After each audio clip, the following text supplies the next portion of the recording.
Olá pessoal, tudo bem? Hoje vamos falar um pouquinho aí sobre a introdução à segurança cibernética e o porquê ela é tão importante. Bom, prazer a todos, meu nome é Marcelo Rodrigo de Castro e vamos aqui falar um pouquinho então sobre esse assunto. Bom, antes da gente falar da segurança cibernética, a gente tem que entender que os nossos dados, sejam eles dados pessoais, que no caso são os dados particulares, empresariais, eles são nossos ou das empresas e comumente eles estão online ou offline. Então, independente desse dado estar offline ou online, ele é extremamente importante. Esse dado ele é meu e se porventura há algum vazamento, então tem um problema. Comumente, né, relacionado aí à pessoa física, no caso as pessoas particulares. Se alguém tem acesso ao nosso número de CPF, ao nosso RG e ao nome da nossa mãe, por exemplo, a chance de incorrer em fraudes, de incorrer em problemas, em sequestros de dados, é muito grande. Então, a segurança da informação, né, a segurança cibernética, ele entra nesse escopo. Que escopo? Na ideia, né, da proteção de sistemas, tanto relacionado a sistemas de rede, né, quanto ao armazenamento de dados, ou seja, segurança, proteção desses dados, desses sistemas, contra uso não autorizado ou danos que porventura venham a acontecer a esses dados que a gente tem.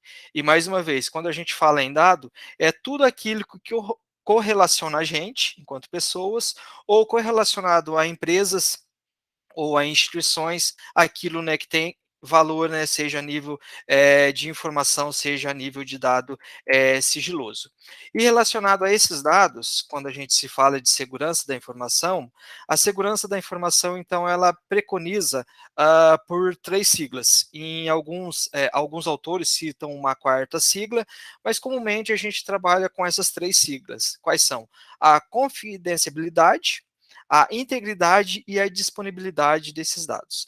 E o que vem a ser cada um desses conceitos? Bom, a confidencialidade é a privacidade que a gente tem relacionada àquele dado, ou seja, eu tenho a minha informação, eu repassei para uma empresa, ou tenho essa informação comigo, e ela não vai ser o quê? Não vai ser distribuída para um terceiro, por exemplo. Essa informação, ela está segura.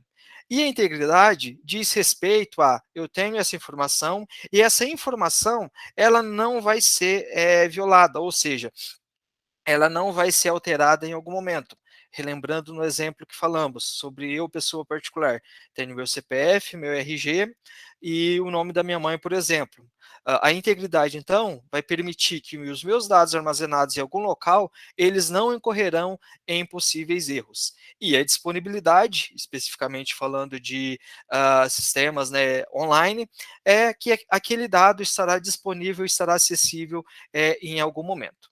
Bom, e quando a gente se fala então desses dados, que eles têm que estar confiáveis, têm que ser íntegros e têm que estar disponíveis, a gente sempre se preocupa com o quê? A gente sempre se preocupa com a tecnologia, ou seja, a gente se preocupa com, digamos assim, os equipamentos, os aparatos tecnológicos para que aqueles dados estejam com essas informações. Só que, quando a gente fala de segurança cibernética, a gente tem que adotar três características. Quais são?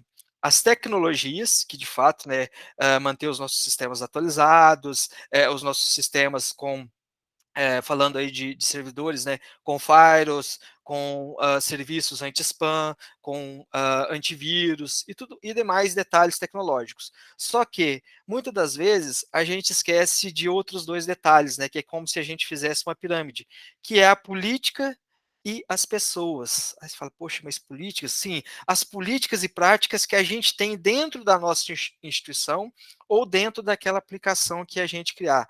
Por exemplo, eu posso construir um sistema mais seguro, mais assim, construído com uma arquitetura atual, feito para me fornecer resiliência, disponibilidade, os dados são criptografados, está num ambiente de nuvem, tenho redundância, mas e se eu não definir políticas e práticas, por exemplo, para a criação de senha?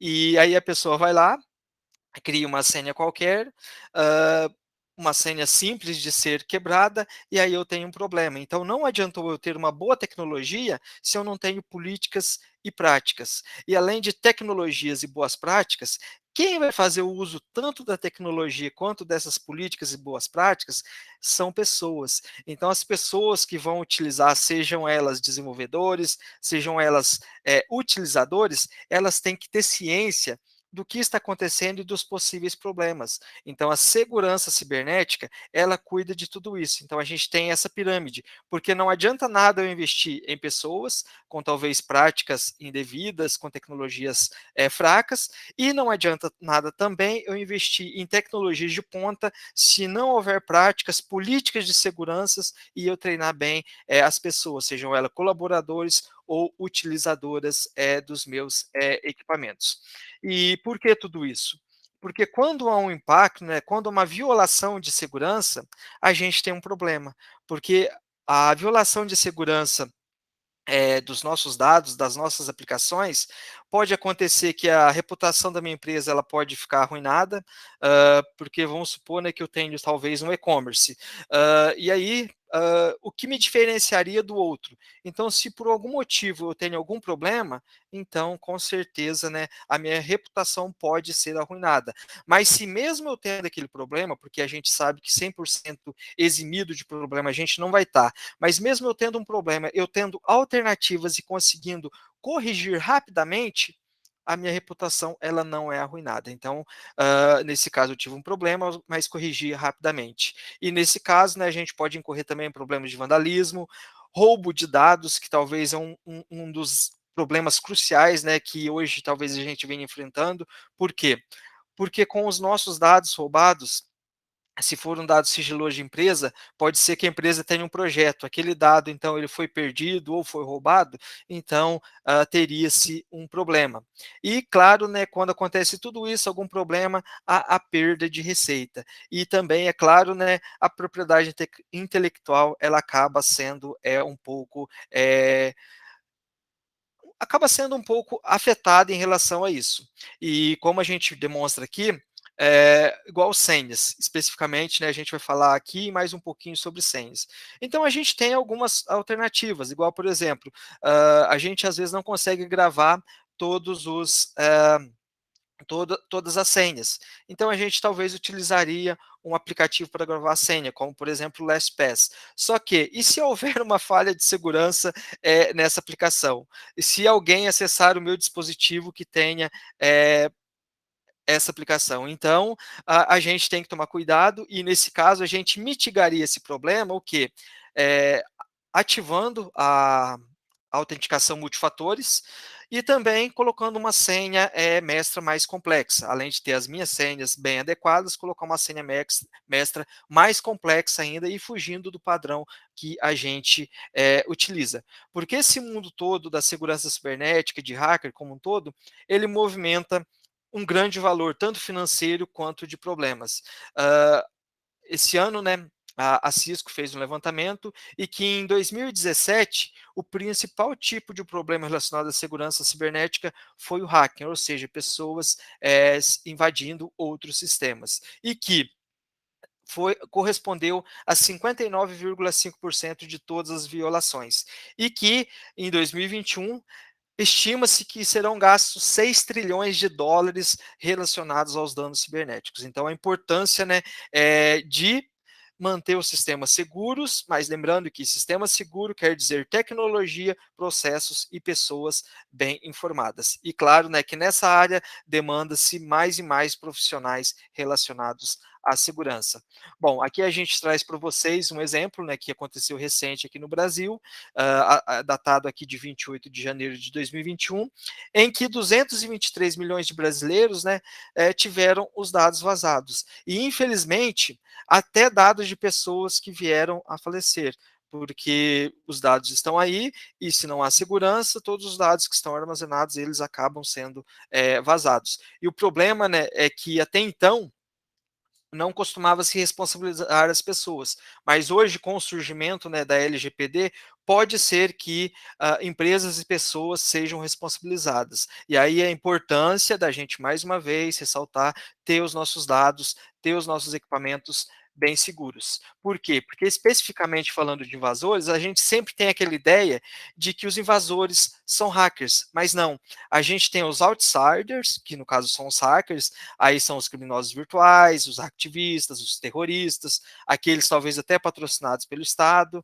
A gente tem os hackers, né, que são os hackers do mal, suspeitos, e temos os amadores também. Só que a gente pode ter um problema interno, que ou seja, são os funcionários, ex-funcionários, alguma equipe ou algum parceiro. E talvez nem tenha sido de propósito, talvez algum acidente. Igual um problema que a gente tem aí do ransomware, às vezes a pessoa nem queria ter, digamos assim, exposto àquela brecha, mas ela recebeu um e-mail, aquele e-mail com um pouco de engenharia social foi muito bem escrito, foi muito bem direcionado, e a pessoa, por acidente, vai lá e clica no link, e o que acontece? Os dados foram sequestrados, os dados foram roubados.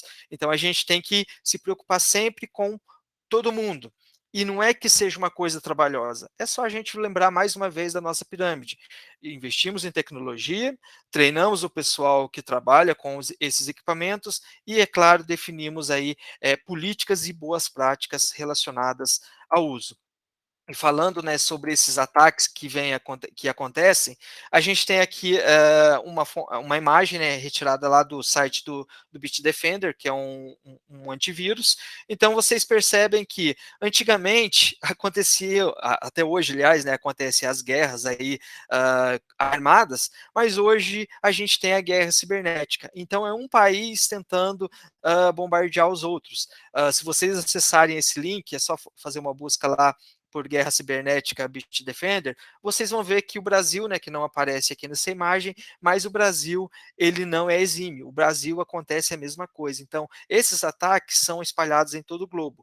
E não é que tem uma pessoa, são sistemas programados para fazerem isso. Então, se o seu equipamento, se a sua política de uso, se as pessoas não são bem treinadas, infelizmente, né, pode acontecer em algum momento de você sofrer algum vazamento relacionado aos seus dados. E para a gente, então, reduzir e amenizar esses problemas, ser ético, isso é imprescindível. Sempre que houver um erro, comunicar, reportar, né, que está acontecendo algum erro, seja por representante da empresa, seja pelo representante do sistema, ser sincero e sempre responsável, compreender, né, o porquê que houve aquela causa daquela violação e tomar medidas para a gente evitar esse tipo de violação no futuro, porque, mais uma vez, não somos exímios de sofrer problemas e erros, mas, caso aconteça, a gente aprender com esse problema para que no futuro não venha acontecer novamente. E sempre certificar de que os nossos sistemas estão íntegros e atualizados. E, mais uma vez, orientar nossos funcionários, parceiros e clientes, né, sobre o bom uso das aplicações. Relembrando lá o detalhe da senha. Se eu construir um sistema show de bola, resiliente, redundante, com alta disponibilidade, mas eu permito que o usuário coloque qualquer senha. Então, aqui a gente tem um exemplo seguinte: se você define lá uma política de que o usuário tem que selecionar uma senha de pelo menos 10 caracteres, incluindo símbolos e números, o que acontece? Isso vai criar aproximadamente uma combinação de 171 quintilhões de possibilidades. Que nesse caso, utilizando um processador com GPU que processa 10,3 bilhões de hashes por segundo, aqui no caso utilizando uma força bruta, ele gastaria aproximadamente mais de 500 anos para quebrar essa senha. Então, nesse caso, um exemplinho bem simplesinho, mas que é eficiente. Então, beleza, eu construí minha aplicação num hardware, numa infraestrutura, numa arquitetura bacana. Aí agora eu defini uma política show de bola, e com essa política as pessoas, então, elas são imbuídas, né, são, digamos assim, sensibilizadas a criar uma senha bacana, e vai mitigar, vai reduzir a quantidade de problemas que porventura eu viria a ter. Bom, pessoal, então, esse é uma pequena apresentação, né, sobre o que vem ser segurança cibernética. Então, não é não, aqui a gente não exauriu o assunto, com certeza tem muito mais para ver, principalmente se falando em LGPD, né, Lei Geral de Proteção de Dados, e quem vos falou aqui é Marcelo Rodrigo de Castro, né, sou instrutor da Cisco, né, Network Academy, e trainer também dentro da nuvem Google. Deixo aqui um link, né, do meu LinkedIn, caso vocês queiram me acompanhar por lá, e sou também, né, claro, né, funcionário, né, servidor público aqui do IEF de Minas, e atualmente candidato ao doutorado da UFSCar. E não poderia, claro, né, deixar de agradecer à Cisco, que foi, no caso, a que forneceu esse material que permitiu, né, que a gente pudesse falar um pouquinho sobre segurança cibernética. Pessoal, abraço a todos então e nos vemos numa próxima. Tchau, tchau. Valeu.